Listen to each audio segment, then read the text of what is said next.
It's not every day that you get to be inspired by, right now, probably Hollywood's biggest star. Sexiest. That too. He's got an incredible story, which I think he'll share with us today. We call these Lakers Genius Talks, Dwayne, and it's it was kind of inspired by guys like Magic and Kobe, who had a curiosity in life for things outside of just basketball. Yeah. And I remember just a really quick story. There was one time when Kobe, who I worked with for 18 years, was going back to play Madison Square Garden, and he had just seen The Dark Knight. Obviously, you guys saw that movie. And he's like, hey, hook me up with dinner with Heath Ledger, because he got so locked into that role. I want to know how he mentally went there. And so he had dinner with Heath, and he talked about how he locks in for a role, and Kobe used some of that in his game against the Knicks in terms of mental preparation. And so I know for you, your craft, your art, how you've gotten to be number one, and then how you stay there is going to be inspiring for our guys to hear. So love to hear your story. Appreciate your time. We'll open it up to some questions for the guys afterwards. Yeah, absolutely. Thank you. Thank you, boys, for having me. I appreciate it. You know, funny, when everybody heard that I was going to come talk to you guys, everybody said, well, what are you going to say? I said, well, I don't know what I'm going to say. I mean, these guys are already successful guys. Like, they're already on top. They're here. They're the Lakers. So then I figured, well, really the two things I want to say are, you got to be the hardest workers in the room. And don't fuck the opportunity up. Thank you, guys. I appreciate it. Coach, good. Thank you. No, I'm not fucking around. No, I'm kidding. The truth is, I really didn't know what I was going to say, because you guys are at the top, right? You made it. Like, you're here, right? So I thought what I'd do, instead of telling you what I think you should be doing, or how you could be better, or I thought, well, let me just speak from the heart, speak from my gut, and really not have anything prepared, but just tell you what's worked for me.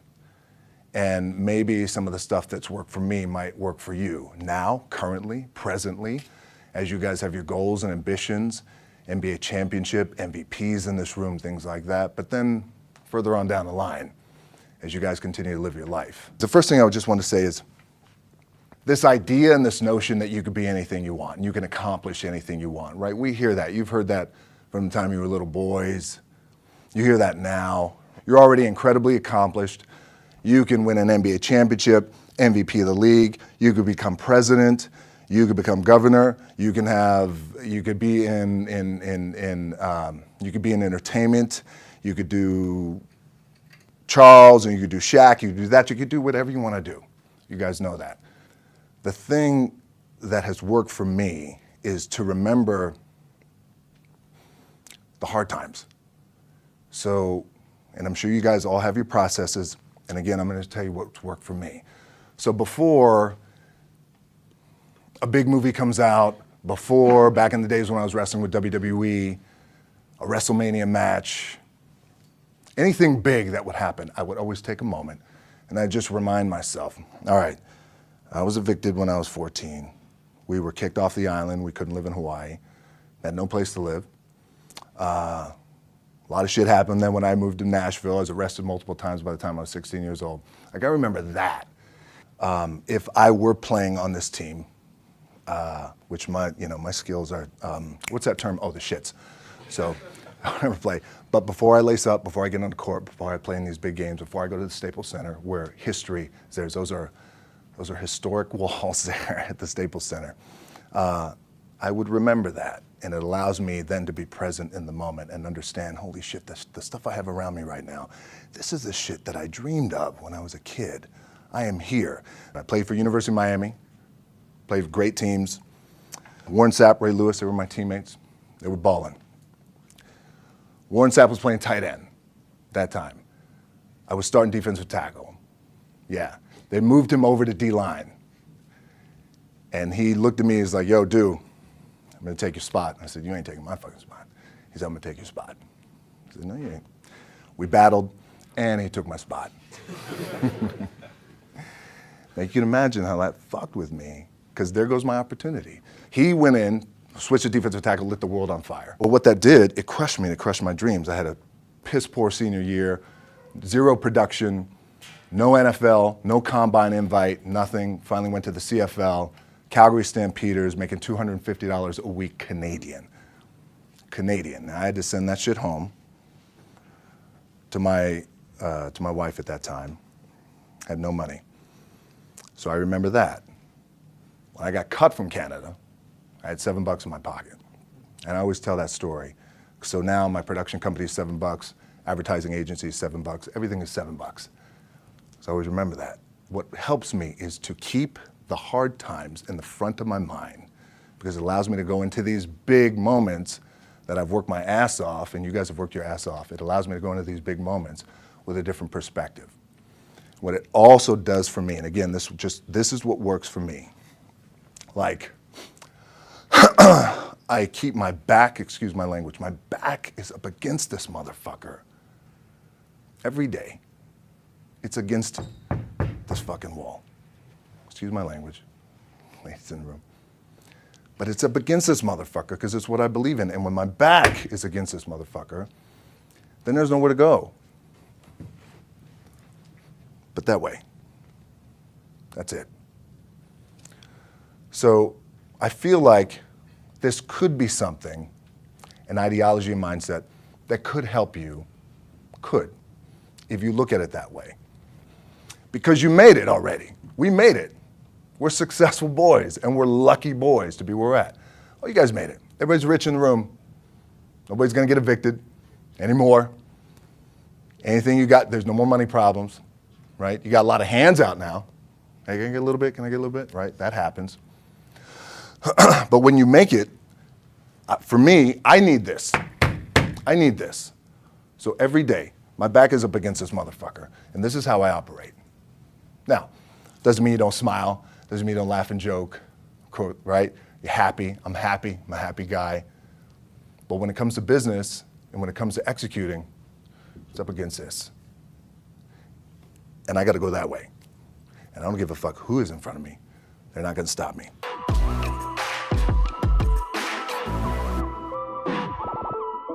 I feel like for me, it feels seamless because you prepared for so long, but it's just like you guys prepping for a game.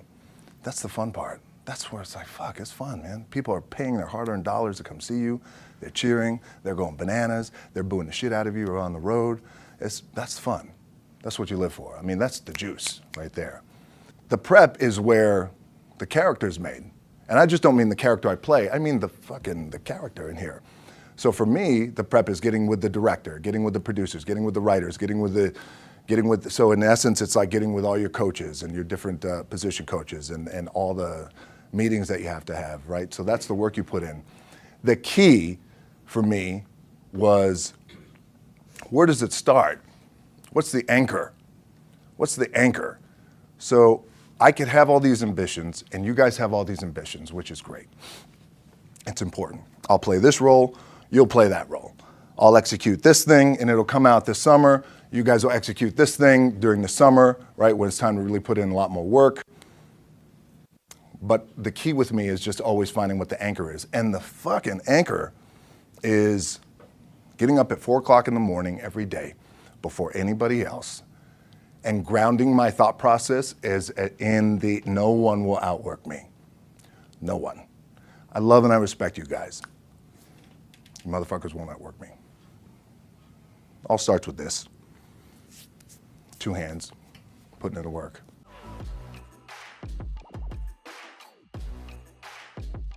The anchor for me has always been the work in terms of the weight room training.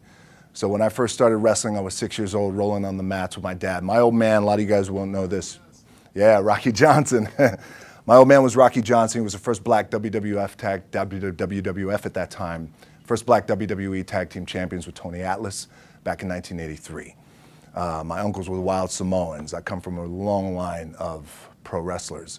But before the wrestling part happened, I was just in the gym putting in the work at 6 years old, rolling around on the mats. And finally, when I could touch weights at 13, that's what I was doing. But the weight part for me and the gym part has always been, has to be the anchor for me, because again, it allows me, what's that? Yeah. It allows me to keep everything grounded. But then also, look, I think too, yeah, this is crazy. That's what happens. You get the strength coach in here. Preach! Get it in there. I went to Gunner's Gym one time. We first moved to LA about a year ago, man. He's like, come here, DJ, look at this thing. He picked this thing up, and I was like, God damn, man, what? And there was a pulley here, and the thing coming out of the fucking garage there. Look at this, it feels good, right? Like, I can't. Yes, it feels good. I can't. Look, boys, your body's your body, right? You're young now, you're balling, everything feels good. You have your little nicks and dings and all that shit. You're gonna have that. You're gonna have your surgeries. Right? We all have it. But eventually, and I promise you this, the one thing that will never, ever, ever go away is you get your ass in that weight room and you put in the work. That's gonna happen when you're 30, 40, 50, 60, 70. That never goes away. You get on the court, you shoot some shots, but you're gonna wind up right back in the weight room, right? Right back in your spot. Film gives me the biggest opportunity to make the biggest impact, global impact. I don't want to make small movies. I love and respect our movie business, but I want to make big movies that do well. And when they do well, it's not the money thing, because we have money, right? Money's good. Money's good. It ebbs and flows. It's the idea that I can impact as many people as possible with a big global movie. And when the global movie is touching $1 billion, that sounds good, right? It's good for the bank account. It's good for everybody involved. Everybody's getting their piece of cake. It's great. But what that does do, I know I'm impacting people around the world by giving them some good entertainment, making them feel good, leaving the theater floating. So it's the same thing, right? When you guys have this bigger goal, say for example, when you become world champions again, as polarized as the sports world is, it's a fucking incredibly inspiring thing, even if they're not fans of your team. Even if they're not fans of your team. So think about that, when you guys do that, the impact that has, the ripple effect that has for the city of LA, California, the United States, the globe, little kids. Damn, I want to be that one day.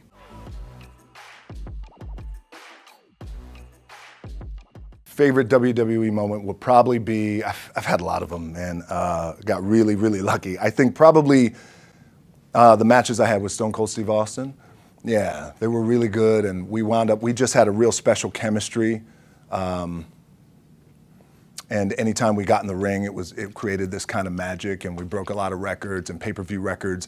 At that time, WWE, they were still in the pay-per-view model, in the pay-per-view business. They're not now. But that was always cool because we had a goal. Steve and I had a goal, which was let's sell out a stadium and let's break a pay-per-view record. But it was always cool with him because then always too, he was the kind of guy who, and you guys have this, you have this amongst your team, you have this amongst players in the league, where that guy, former Texas football player, West Texas State down, so he was crazy, but he would push me and we would push each other every night. And the thing that the WWE taught me, which I think you guys can take away and it can apply to a little bit of your practice and your business and your gameplay, is WWE taught me to always listen to the people. You always want to listen to the people. So when I would go out, look, you go out, there's always a lot of ego, and I want to do my shit, and then another wrestler would say, oh, I want to do my shit, and I want to do my finishing move, let me do my finishing move. I got to look good, I got to do all this. My last match in WWE, I'll share this with you guys too, is that, again, because there's a little bit of takeaway here from all this shit, is I wrestled John Cena, and I went in, I think it was 2013, I went in WWE champion, and we went in MetLife Stadium. We had a record-breaking attendance, which was amazing that night. We accomplished our goal. So I wrestled with John Cena. We had 45 minutes planned for the match. It's nonstop go, right? So your conditioning is tested. And at that time, I wasn't full-time in WWE. I was just doing these spot matches where I was still shooting G.I. Joe, I think, or Pain and Gain at that time. It was Fast and Furious 6 in London. Had to travel in the ring, get all my ring work in, travel back to shoot Fast and Furious, then back, WWE Raw, doing those shows, the big build up to WrestleMania against John. We get to MetLife Stadium, it's a big night, this is it, it's game night, right? It's championship night for me. 45-minute match planned out. There's no cut, There's no, all right, well, let's pick it back up tomorrow. You know, it's go time. It's just like you guys in a game. I'm laying there, and both of us are out. I said, oh, fuck, something's going on.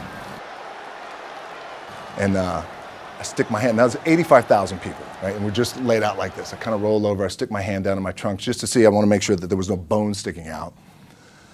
So if there's no bone sticking out, what the fuck, something just happened. Referee comes over and he's like, Rock, you all right? I'm like, yeah, I think I'm all right.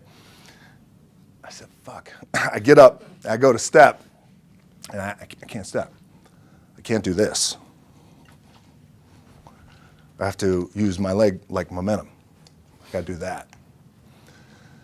So now in that moment, and you guys are gonna have these moments, you probably already had them already, where you're in the game and you're in the thick of things, and you gotta make a decision. What do I gotta do? I'm gonna stay in the game. I committed to the team. I committed to my team, the whole entire roster, right?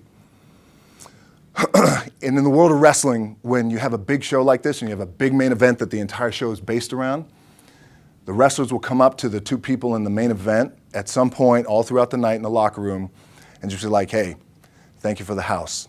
I appreciate it. Thank you for the house. And what that means is that's their way of saying thank you for helping draw 85,000 people and putting a lot of fucking money in my paycheck, in my bank account. Thank you for the house. We got a lot of thank you for the houses that night. Bang.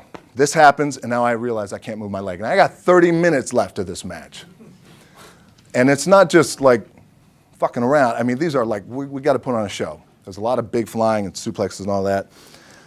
So I could tell the ref says, are you okay? And I have one moment. In this moment, it was a defining moment. I could either tell him, no, I'm done. He'd give the signal, match is over. Or, let's keep going. And again, this is a little takeaway for you guys. If you ever have this moment, I'm sure you have. If you haven't, it's coming. We have this decision. And I said, no, let's keep going. I said, how much time is left? He's like, 32 minutes. I'm like, fuck, okay. Rest of the whole match, couldn't move, doing everything like this. I'm getting scared because I'm thinking, man, well, what happens if I pinch something or something like, you know, I don't know, your mind starts fucking with you in the moment. There's 85,000 people, your adrenaline's rushing. Thinking, man, what happens if I'm gonna lose my leg or some shit like this, if I've just done something to my artery? Final move of the match is his big finishing move. And I remember I'm getting up and I'm turning like this because I have to fall into him. He's gonna hit me with his big finisher. It's like a massive suplex where I go over his head and fucking slams me down. And I remember turning into John, and he says, and I remember thinking to myself, God, please don't let this be too bad. Just take care of me. Take care of me. Bang! Comes in the back. I get to the back. I can't move. Now I'm getting a little nervous. And doctors come in. John comes in. You okay? He comes in. We always like to celebrate with booze. He brings like moonshine, like legit moonshine. It's like crazy white boy shit that they bring, like in a jar. This is moonshine. Hey, let's have some moonshine. It's okay. Don't know what's happening. Rush, get on a jet, rushed home to my doctor's down in Florida, and get an MRI, find out that I have completely torn my adductor, the top of my adductor and my top of my quad off my pelvis. Yes, really, really fucked up. So it's a very long story to tell you. What I was proud of was to walk out on my own, but not only that, but in this fucking moment where the odds are against you, people are watching, your team's depending on you, you either say, I'm done, or this shit, whatever the fuck is going on, it's temporary, and it may fuck me up at some point down the road, but I'm not gonna let this opportunity go by without giving it my all. Look, at the end of the day, like again, it's the kind of stuff that I talked about at top is I have to hold on to my dad in his pickup truck came down 4 o'clock in the morning, picked me up in Miami from Tampa. We lived in a little shitty apartment in Tampa. He drove down in his little pickup truck to Miami to get me when I was cut from the CFL. I was driving up I-75. I don't know if you guys are from Florida. Any of you guys, if you know, I-75 is like, especially down in Florida, Alligator Alley. I'll never forget it. It's 4 o'clock in the morning. And I thought, well, fuck. I leave home like you guys left home. I'm ready to tackle the world, to get after it, achieve my dreams and goals. fucking crushed by 22, 23 years old. Now I got to move back in with my mom and dad. I played on great teams, though. Wait a second, this is not supposed to be my future. I'm supposed to be in the NFL right now. I'm supposed to be making a lot of coin and buying my parents shit, buying me shit, taking care of my wife, but it never happened. So I pulled out my wallet. I thought, well, let me see how much money I have. I opened it up. I had a 5, a 1, and change. I'm not fucking around, and well, at least I rounded up to $7. But I thought, God, ain't this a bitch? I got $7 in my pocket. Where the fuck do I go now? What do I do? I can't go back to CFL because the point comes where you hear that voice, the big run's over. Like, you're done, right? So I heard that voice. So as Coach was saying, man, I hold on to that shit. I'm telling you, my back is up against this motherfucker. We laugh, we joke, we have a good time. Press is always fun to do. Sometimes you got to make it fun. That's another thing. You got to do your best to make press fun if you can. But my back is still up against this motherfucker. I do not forget it. So Coach was saying, like, you're going to go through challenging times as a team. You guys are on the come up. You're on the rise. What this also helps me do, and again, it works for me, is at some point, you got to be fucking tired of not being number one. You have to be, and you gotta fucking play angry, and I play angry. Now, I'm cool and calm with my approach, and when I step out on my field, which is a set, or, like, there's some, and you're always gonna have haters, and haters are like, well, God damn, man, how many movies are you gonna make, or how much shit are you gonna do? Like, you do a lot of shit. I say, yes, because my ambition, of course, why not? I could do it, yeah. I love what I do. And not only that, but in what world do we not work every day? It doesn't mean, it's just like you guys in the off season. You gotta work every fucking day. It doesn't end. My back is up against this thing, and I started to play angry, by the way, and I still play angry. My last match, Brock Lesnar, transitioned, and I realized if I had to be great at something, I wanted to be great in this world of Hollywood and movie making and producing and entertainment, I had to commit. And like you guys have to commit. Obviously, you commit to something, commit to the goal. So I quietly retired. 2 years later, I thought, what the fuck did I do with my career? Because my movies were not doing well. I was written off. It was around 2006, 2007. I was like, God damn. I pulled a Jim Brown. I left when I was on top, like number one in the wrestling business, and I left. It was a ballsy, gutsy, some call it stupid move. But I had to commit and I had to follow what was in my gut.